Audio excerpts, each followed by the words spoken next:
Netto working to get used to the new abilities granted to him by his new PT, he and Enzan are once more back on the case of shutting down Darkloids. The episode starting with them hard countering Swordman and his 3 sword brains.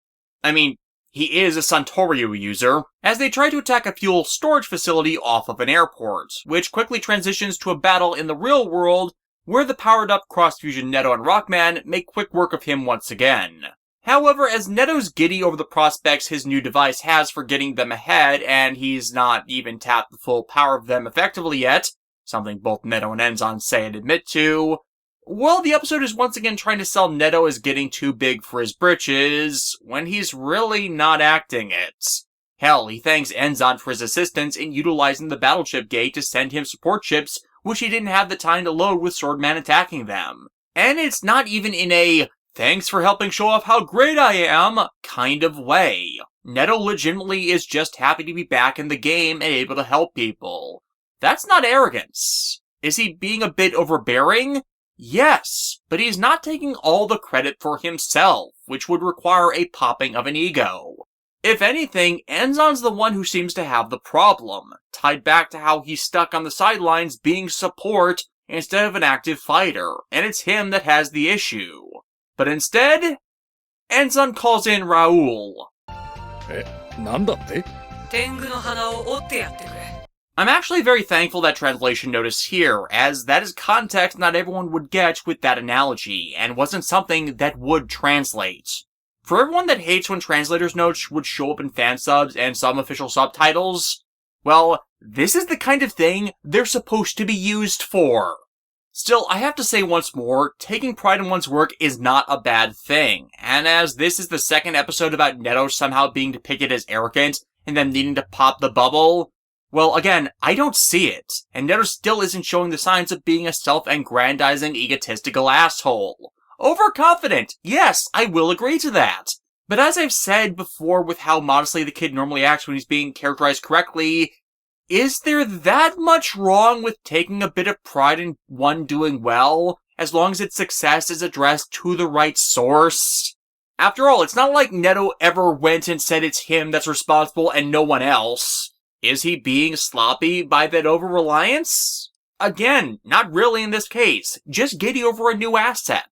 Thus, the lengths Enzan drags Raul through to pop the non-existent ego bubble, yeah, I'm not a fan of that, nor the extensive ridiculous lengths they go to in thrashing him, which involves them going into full ridiculous Afro-sporting costumes and their own fake terrorist attack. Just talk to him. Ask him to tone down how much he likes this new piece of tech, get him understand through words that he's overdoing it, and that should resolve this matter. This is not a sitcom. Please don't make this into the various bad episodes of every sitcom ever. Kazuhiko Chiba brought us this one, incidentally, and while I really normally like the guy's work, I don't know, this is another one that doesn't sit quite right with me.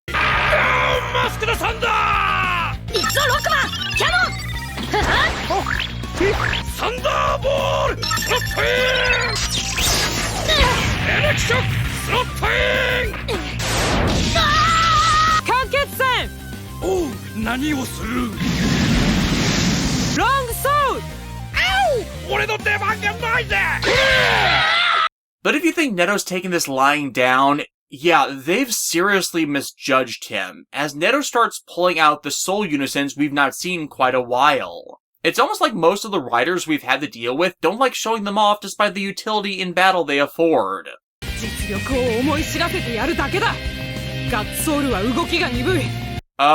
Yes he can. It's the entire point of the form. It's faster with using Gutsman's power than Gutsman himself is.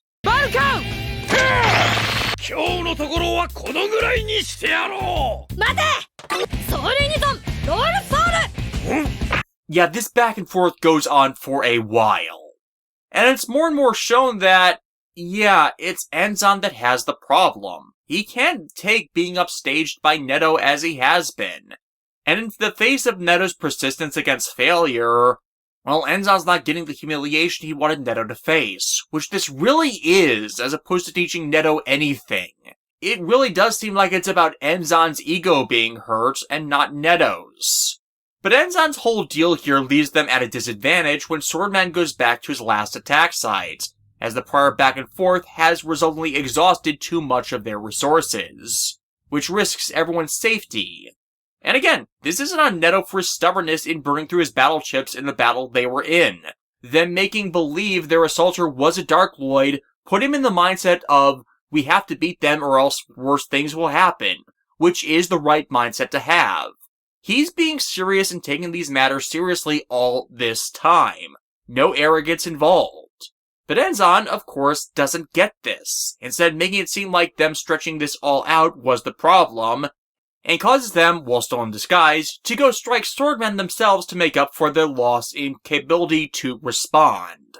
However, Swordman's 3 sword heads and their swapping strategies are not an easy thing to deal with now that they're all out in the open and operating. Their attacks, though, reveal the disguise, with Thunderman's act to save Rockman awakening Thunder Soul, with a more extensive appearance change than the others have given. And as swords conduct electricity while rocks do not, the nefarious electric element proves to be their one true weakness.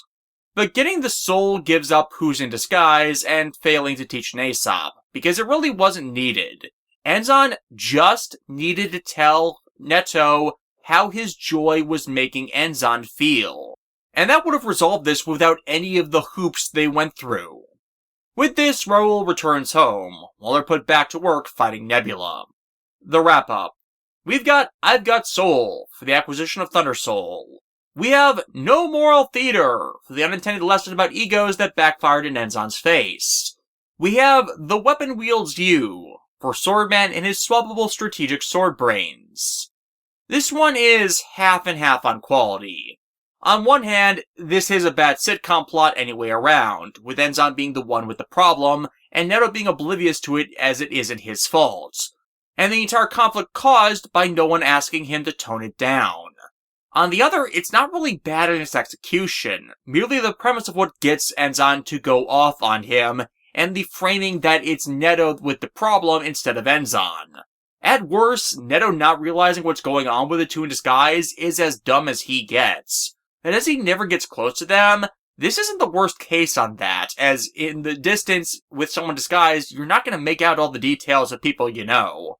Nor is Thunderman's masking poncho that egregious either. The fact the episode also calls Enzan out by showing he shouldn't have pulled this when Dark Lloyds were skulking around is good, as is Netto being willing to apologize, and that freely showing without having the moral beaten into his head that this could have been resolved just by talking to him, and again showing he was not the issue here. What it says it wants to do, and what others have said about it, pretty deeply differ from what it's actually showing. And if I'm recalling correctly from memory, this is one of those episodes that the dub did not handle well at all, and kind of screwed up the Aesop too. As if my memory is correct, the voice acting for the episode turned up Arrogant Lan to 11 to cover the more mild version seen here, which would then entirely reverse the actual Aesop of the episode. Again, since I don't have the dub episode anymore to check, my mind could be faulty on that, but that's the interpretation I remember, and the interpretation that keeps being written about the dub version that still makes its rounds.